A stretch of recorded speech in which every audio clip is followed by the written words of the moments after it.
Hello, good morning! So, ano lutuin natin ay adobo. So, ito talagang video, nakaraan pa pala to. Ito pala, umiiwa ako ng bawang at saka sibuyas. So, ito for the short. So, hindi ko na kasi alam ko naman, lahat natin alam ang pagluto ng adobo. So, yun, gusto ko lang mag-share about personal experience, my personal experience. Alam niyo, sa totoo lang, hindi maganda talaga ang pagsusugal. I mean, walang magandang idudulot sa buhay natin ang pagsusugal. Sa una, papasayain ka nito, di ba? Lalo na pag may mga free, pero hindi mo alam sa dulo, doon ka na nagiging addiction na yung pagsusugal, natututo ka na minsan mangutang para makalaro, like 100, 200, ganun. Minsan, hindi mo na naano yung value. Alam mo, hindi masama talaga yung pera o ano. Ang masama kung ginagawa mo na to na God mo or something na ganun.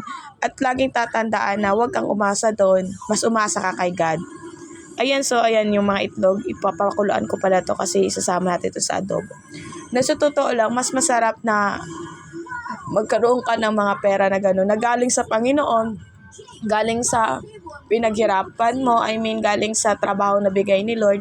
At yun, lagi niyo tatandaan na huwag agad magpapalinlang sa ano ng demonyo. 'Di ba? Kasi wala eh. Kahit libre pa yan na susugal sa dulo, kukunin niya rin yan. At sa dulo, magiging miserable lang yung life mo. Kaya piliin lagi ang maging masaya. Piliin lagi ang maglingkod kay Lord. Piliin lagi na si Lord yung mag-provide ng mga needs natin, mag-sustain ng mga kailangan natin sa buhay, like yung mga lakas natin. Kasi si Lord, ang pag-provide ng Panginoon, hindi lang siya material hindi lang siya physical Alam nyo, kapatid, ang pag-provide ng Panginoon is physical, sa pangangailangan mo physical, pangangailangan sustain sa soul mo, yung pagkain ng mga spiritual, sustain lahat ng mga needs mo, lakas mo, energy, yun. Alam mo, sa totoo lang, walang maidudulot na maganda sa buhay mo ang pagsusugal o anong uri man ng bisyo. Ito yung magiging miserable lang. Ito magiging mainitin, magkakaroon ng, alam mo, negative energy, di ba? Kaya, ito, kapatid, kung hindi pa hulian lahat, para mag-repent, like me, sorry talaga kahit, di ba? Kasi, pasaway pa rin kahit minsan you are Christian. Pero sa totoo lang, God is so good na pinapaalalahanan ako ng Panginoon na hindi pa ulit lahat. So, kailangan ko mag-repent. Kailangan ko bitawan mga bagay na pinapabitaw ni God, di ba? And, sumunod sa will ni Lord. So, anong will ni Lord? Kung tayo, yung i-share natin siya, magbasa tayo ng Bible, mag-pray tayo, mag-exercise, mga ganun, yung magkaroon ka ng positive sa buhay mo. Hindi lang physical yung healthy sa'yo, hindi lang material, hindi lang financial, higit sa lahat yung spiritual mo. Kaya Lord, thank you so much sa mga nararanasan ko, even though minsan worse, even though it's negative, but God, ito ay biyaya pa rin para ni Lord para i-test na itutours nyo to sa blessing na magiging testimony ko rin, di ba? Kaya yun, share ko lang na stop na. Wala talagang maidudulot siya na maganda base na rin sa aking naranasan. So, mas maganda na kay Lord tayo umasa, mas maganda na kay Lord tayo mag-rely, na siya na mag-provide ng ating mga needs sa buhay. Physically man yan, material man yan, spiritual, lalo na yung spiritual natin, financial, lahat, sustain ng energy, sustain ng lakas. God, siya na mag-sustain, siya na magbabalik ng lahat ng yan. Kaya, kay Lord tayo 100% magtiwala. At yun, bigyan natin ng halaga ang bawat isa, pamilya natin, mga kasis natin, love for one another, at because God is love, so kailangan natin magmahalan at yun, magpatawaran. So, yun, nilagay ko na. So, since hindi ko na iniisip sa pagluto ng adobo, kasi I know naman na lahat to ay alam na pagluto, di ba? Kaya yun. And ngayon, nagpapasalamat ako kay God kasi hindi ko talaga in-expect, pero magkaroon na ako ng work. Thank you so much kay Lord. Pero minsan nandun pa rin yung pag-aalala kung kaya ko, pero si God na ang bahala. Kaya alam nyo, sa totoo lang, sa paglalakad natin, marami talagang pagsubok, marami talagang blessing, pero tiwala lang kay Lord. Yun, nagpapasalamat talaga ako sa kabutihan ng Panginoon.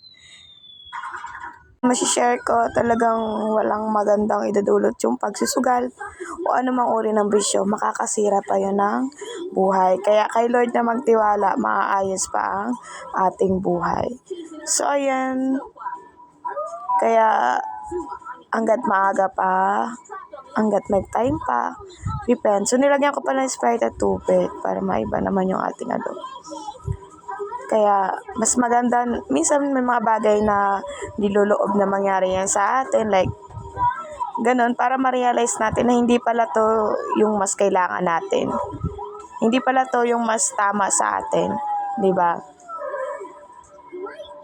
Tapos ma-realize mo lang na hindi pala to ang will ni Lord sa akin. Kasi mas may the best will pala si Lord sa buhay ko, sa buhay mo, sa buhay natin lahat. Di ba? Kasi at the end, hungkag yung mararanasan mo kapag gumagawa ka ng mali nang hindi naayon sa kalooban ni Lord. Kaya masarap mabuhay kapag nakaalay ng buhay natin sa Panginoon. Masarap kay Lord lang tayo umaasa, kay Lord lang tayo nagtitiwala. Kaya yun lang, i-share ko lang na kung ano mga pag-aalala na meron tayo, mga needs natin sa buhay, huwag mayang lumapit sa Panginoon. Huwag na tayong gumawa ng mga sarili nating desisyon, mga maling desisyon, kasi hindi yun ang magbibigay sa'yo ng solusyon. Magbibigay pa yun ng kapahamakan at magbibigay pa yun ng hungkag. At yun nga, hindi magandang maidudulot sa'yo. Lalo na yung sugal, napaka-big no yun. Kaya stop na, nakakaengganyo siya sa una kasi libre.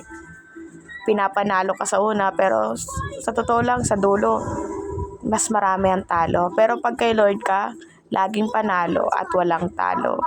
Kaya at sa totoo lang, kung magsusugal ka, mas maganda na sa buhay na lang. Mas magsugal ka bilang isang Kristiyano na kahit ano pang sabihin sa'yo, ituloy ka lang sa buhay paglilingkod sa Panginoon. Mas masarap na doon igugol ang buhay kaysa sa walang kabuluhan. Ayun lang, share ko lang, kaya wag mawala ng pag-asa.